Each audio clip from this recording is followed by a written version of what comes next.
നമസ്കാരം. നമ്മളിന്ന് ഒരു സഹോദര ചിന്തയാണ് നടത്തുക.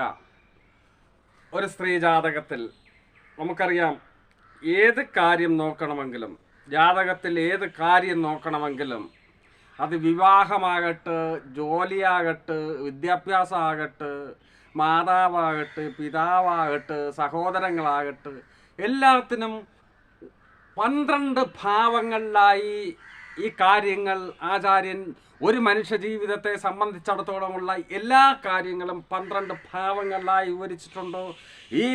ഈ കാര്യങ്ങൾക്ക് സൂചന കൊടുക്കാൻ രാശിചക്രത്തിലെ 7 ഗ്രഹങ്ങൾക്കുമായി എല്ലാം കൽപ്പിച്ചു നൽകിയിട്ടുമുണ്ട്. അപ്പോൾ സഹോദര ചിന്ത, നമുക്ക് വിവാഹം ചിന്തിക്കുമ്പോൾ ഭാവം 7, കാരകൻ ശുക്രൻ, ഇങ്ങനെയാ ചിന്തിക്കുക. തൊഴിൽ ചിന്തിക്കുമ്പോൾ 10, കാരകന്മാർ ഒരുപാടുണ്ടെന്നാലും പ്രത്യേകിച്ച് ശനി, ഇവയെ കൊണ്ടൊക്കെയാ ചിന്തിക്കുക എന്നതുപോലെ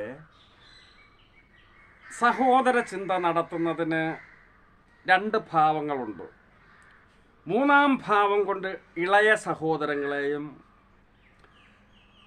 മൂത്ത സഹോദരങ്ങളെ 11-ാം ഭാവം കൊണ്ടുവാ ചിന്തിക്കുക. കാരകന്മാർ 2 പേർ.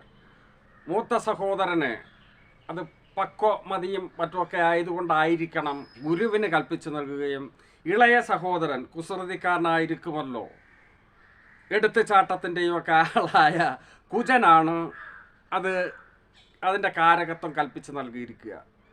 നമുക്ക് സ്ത്രീ ജാതകത്തിൻ്റെ ലഗ്നം വന്നിരിക്കുന്നത് കുംഭത്താണ്, മകരത്താണ്. 2-ൽ സ്വക്ഷേത്ര ബലവാനായി ശനിയുണ്ട്.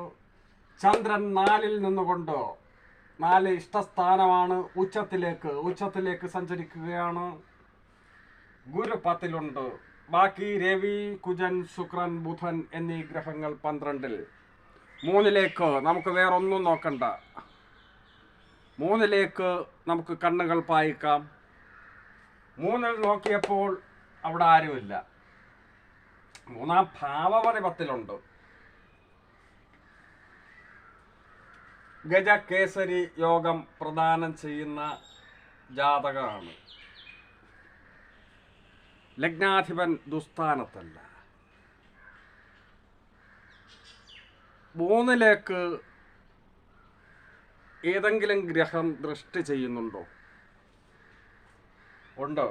ഇതും കാരകനാ ദൃഷ്ടി ചെയ്യുക. 3-ാം ഭാവത്തിൻ്റെ കാരകൻ, സഹോദരങ്ങളെ സൂചിപ്പിക്കുന്ന ആ ഭാവത്തിൻ്റെ കാരകൻ കുജൻ 3-ലേക്ക് ദൃഷ്ടി ചെയ്യുന്നു. കാരകൻ ആ ഭാവത്തിലേക്ക് ദൃഷ്ടി ചെയ്യുന്നത് നല്ലതാണ്. പക്ഷേ ഇവിടെ ഒരു പ്രശ്നമുണ്ട്. കുജൻ നല്ല സ്ഥിതിയിലല്ല. കുജന് 12 പന്തിയല്ല. ഇവിടെ നിയമം പറഞ്ഞു വച്ചിരിക്കുന്നു. ആചാര്യൻ ജാതകാദേശം എന്ന ഗ്രന്ഥത്തിൽ 36-ഉം 37-ഉം ശ്ലോകങ്ങളിലൂടെ കാര്യം വളരെ വ്യക്തമാക്കി തന്നിട്ടുണ്ട്. അത് അനുഭവ ജ്യോതിഷത്തിൽ അത് നടന്ന് കാണാറുമുണ്ട്. അനുഭവ ജ്യോതിഷത്തിലൂടെ നടന്ന് കാണാത്ത ഒരു കാര്യവും നമ്മൾ അംഗീകരിക്കേണ്ടതില്ല.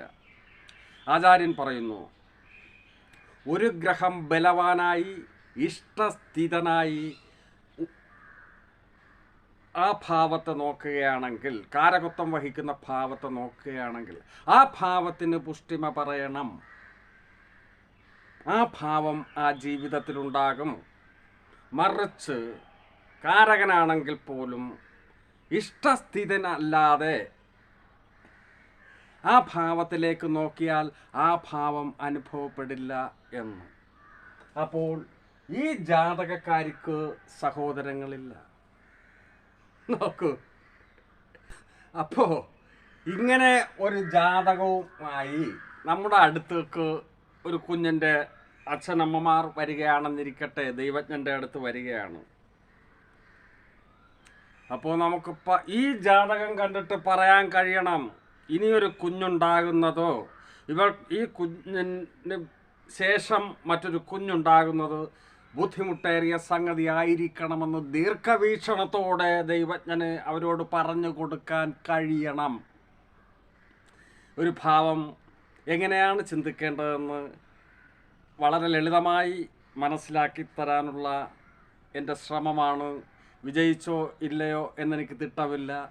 നിങ്ങൾക്ക് ഈ വീഡിയോ ഇഷ്ടമായെങ്കിൽ ലൈക്ക് ചെയ്യുകയും ഷെയർ ചെയ്യുകയും ചെയ്യുക. നന്ദി.